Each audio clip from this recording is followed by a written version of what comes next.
be one of the cryptozoologists and try to discover the location of an elusive creature using your puzzle deduction skill? Do you want to learn how to play Cryptid?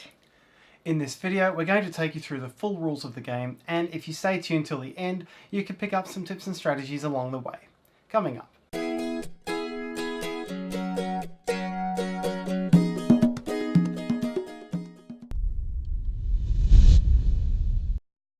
Hi, it's Tarrant. And Stella from Meeple University, bringing you a variety of quality board game videos. On this channel we do a lot of overview, playthrough, vlog, review, and how to play, just like this one. So if you're new here, please consider subscribing to our channel and do hit the bell to be notified when we have new videos. Now, let's get to the rules of Cryptid, designed by Hall Duncan and Ruth Vivers, and published by Osprey Games. In Cryptid, players play the role of cryptozoologists, all trying to find the location of the mythical cryptid. This could be Bigfoot, the Yeti, the Loch Ness Monster, any sort of mythical or legendary creature. At the start of the game, all players have a single clue about the whereabouts of the cryptid. They may know what sort of terrain it hangs out on, or maybe it was seen near a shack at some time. Ultimately, the combination of all players' clues is going to lead to a single possible hex where the cryptid could live. Through the game, players will try to gain as much information as they can from their opponents by asking questions and then placing either cubes or discs onto the board in locations which may or may not contain the cryptid.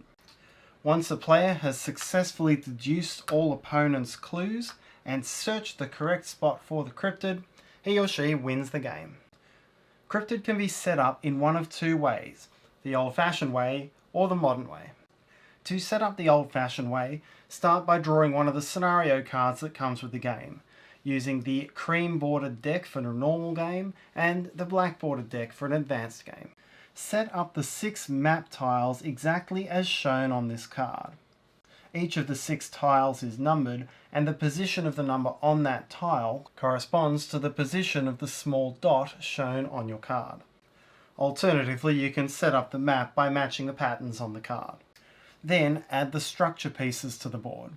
The triangles represent abandoned shacks, and the cylinders represent standing stones.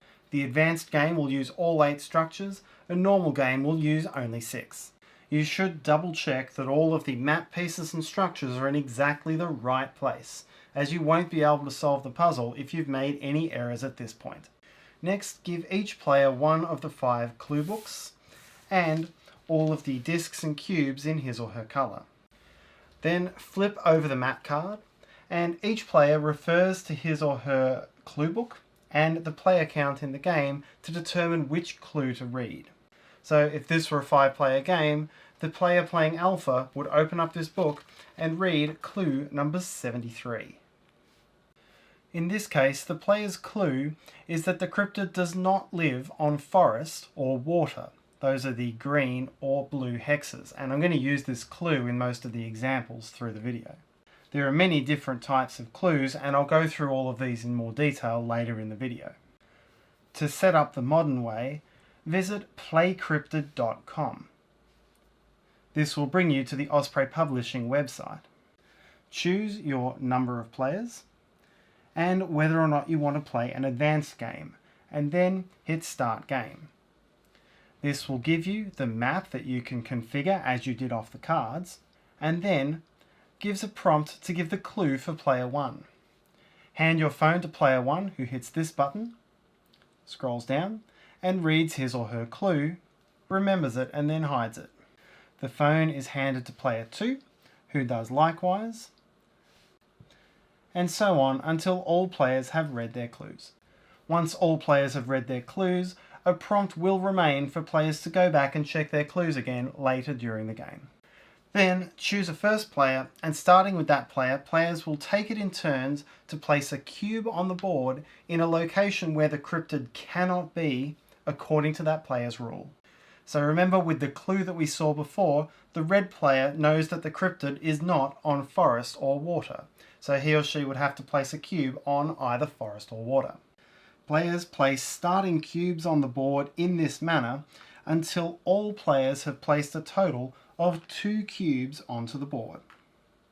Players may place their cubes on the same space as a structure, but may not place their cube on the same space as another cube. You're now ready for the first turn. On each turn, a player may take one of 2 actions. The player either chooses a hex on the board and then asks an opponent whether or not the cryptid could live there, or chooses a hex and then searches there for the cryptid. Asking questions is the way players will gather information through the early and middle stages of the game, and searching is the way that players try to find the cryptid to win the game. After the player has asked one question or made one search, play passes to the next player clockwise, who does likewise, and so on around the table until a player has won. To ask a question, a player places the pawn onto a single hex on the board, chooses a single opponent and asks, according to your clue, can the cryptid live in that hex? If it can, the opponent places one of his or her coloured discs onto that hex. Play then passes to the next player. If the answer is no, then the player places a cube into the hex. The player who asked the question must then also place a cube onto the board into a hex where the cryptid cannot live, according to that player's clue. In this way, it's advantageous for players to ask questions and get yes answers, because with a no answer, the player has to place a cube and reveal more information about his or her own clue. So, a couple of key notes about asking questions. You can ask a question about any hex on the board except for one that already contains a cube. So, hexes containing structures are okay, as are hexes containing discs. Secondly, you may ask a question about a hex that you know the cryptid cannot live in. For example, the red player knows that the cryptid doesn't live in water or forest, but could still ask an opponent about that space in an attempt to deduce more about that player's clue. Thirdly, players must answer these questions honestly. The game is a logic deduction game, not a social deduction game, and the whole game will fall apart if you're not answering honestly. Finally, the answers that you give must be based solely upon your own clue. For example, according to the red player's clue, the cryptid could live there, and even if the red player had enough information from other players to know that that could not be a valid space, the red player would still have to place a disc there if asked. The player's second option is to search for the cryptid. The player can only search in a hex which is valid according to his or her own rule, and then begins the search by placing one of his or her discs onto that hex. If you wish to search a location which already has one of your discs on it, you must still place a disc somewhere else to initiate the search, and this other location must be somewhere that's valid according to your rule. You cannot search a location that already has a cube. Then, players go clockwise around the table, placing either a disc or a cube onto that hex until either a player places a cube, at which point the sequence stops, or until all players have placed discs, in which case the player has found the cryptid and wins the game. If the sequence is stopped by a cube, then the player who made the search must place one of his or her own cubes somewhere else on the board. This rule still applies. Anytime you make someone else put a cube on the board, you must put one of your own cubes on the board.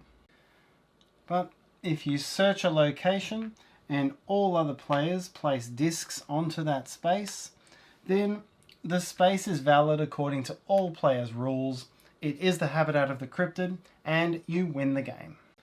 Now that we've gone through the rules of the game, I'll take you through all of the different types of clues that you might get at the start of the game.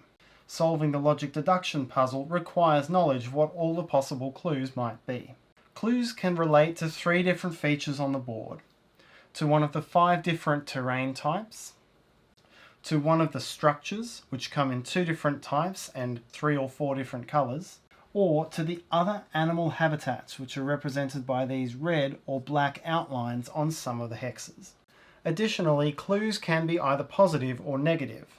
A clue might say that the cryptid lives in either forest or water, or it might say that the cryptid does not live in either forest or water. If you're playing in normal mode, all of the clues will be positive. If you're playing in advanced mode, clues may be either positive or negative. So let's look at all the different types of positive clue. A clue may identify 2 types of terrain out of the 5 on the board and tell the player that the cryptid lives in one of those 2 terrain types. The clue may identify a single type of terrain, let's say it's desert, and say that the cryptid lives within a range of 1 of that type of terrain. So for this type of clue, on or next to the terrain would be valid spaces, but further than 1 hex away from that terrain type would not be valid. The clue may identify one of the 2 types of animal habitat, the cougars or the bears. And then the clue will say that the cryptid is within 2 hexes of that habitat. So if the clue was about cougar habitat, then any cougar habitat space or a space 1 or 2 hexes away would be valid. Anything further away would not be. Alternatively, the clue may state that the cryptid lives within 1 space of either habitat, meaning that the cryptid could live on either habitat, 1 hex away from either habitat, but not 2. The clue may identify one of the 2 types of structures, either the shacks or the standing stones, and state that the cryptid lives within 2 hexes of one of those structures. So for a clue that states that the cryptid lives within 2 of a standing stone, the cryptid could live on 1 or 2 hexes away from any of the standing stones on the board, but could not live a further distance. Finally, the clue might identify a single colour of structure, say it's the white structures, and state that the cryptid lives within 3 hexes of that colour of structure. So here the cryptid could live on, adjacent, to, or 3 hexes away from a structure of that colour, but not further. If you're playing in the advanced mode of the game, then this introduces negative clues, and so you might get a clue that says the cryptid does not live within 3 spaces of a white structure, and in this case, these spaces would become invalid, but more distant spaces would be valid. A couple of other rules for the game. There are hints available if players are becoming stuck. If you're playing the old-fashioned way, if you need a hint, look to the number in the right-hand column of your card. For the 5-player game, it's 54, and then read that hint out of the back page of your rulebook. If you're playing the modern way, head down to the hint button at the bottom of your player game, and then confirm that you want to see the hint. The hint that is revealed should be agreed to by all players and becomes open knowledge for all players. The other rule that the game allows for is how to correct a mistake. If a player identifies a mistake, say in this case the red player has absent-mindedly put this disc down when it should have been a cube, then as soon as that player recognises it, the player must place the correct type of piece onto that hex, and then move the incorrect piece to another location on the board. The incorrect piece never comes off the board. In this way, the player's penalty for making the mistake is to have to reveal an additional piece of information without having been asked. The game comes with 10 discs and 12 cubes of each colour. You can use something else as a substitute if you run out, but in most cases you should have solved the puzzle before reaching that point. Unlike many other logic deduction games like Cluedo or Alchemists, Cryptid does not come with a logic deduction sheet for taking notes. However, if you would like to play the game with a deduction grid, there are many available post-market online, including this one available from MeepleUniversity.com. You can use this to keep track of what your own clue is, whether it's a positive or negative clue, and as other people place cubes and discs on the board, you can work out what their clues may or may not be, and keep track of that on this sheet. By using these notes, you'll be able to keep track of what clues you've deduced and then work out your next questions, which will give you the most information. The key to learning Cryptid is in understanding how best to solve the puzzle, but the key to getting good at Cryptid is to work out how best to keep your own information hidden. At the start of the game, your clue is the only piece of hidden information you have, and the less information you can give away about it, the better. Because ultimately there is a lot of public information on the board, and so any hidden information is your competitive advantage. Your hidden clue also tells you things about other people's clues which no one else can deduce. For example, if you know that the cryptid is on mountain or swamp, you know that nobody else can have a clue that says it's on forest and desert. No one else can deduce this directly. And a couple of other things to remember. Firstly, there is no set pattern for the types of clues that are going to appear in a given game. For example, just because there's already been a clue about animal habitats doesn't mean there's not going to be a second one. Finally, remember that there will only be one solution to this puzzle. This can be a useful thing to remember at the end of the game because it will allow you to rule out certain clues for other players if it does not limit you down to that last hex. And that's how to play Cryptid. We hope that you enjoyed the video and we hope that you enjoy playing. If you'd like to download the Cryptid deduction sheet that we showed you in this video, that's available on our website, meepleuniversity.com, and you can click on the link in the description to take you there. If you enjoyed this video, please let us know by clicking the like button. Write your questions or feedback in the comment sections below. You can also join our Facebook group, Meeple University Community, to share your love for board games. And finally, if you'd like to be among the first notified on what's new from Meeple University, please consider subscribing to our channel. You can click on the Meeple up in the corner to do so, and do hit the bell for notifications. Until next time!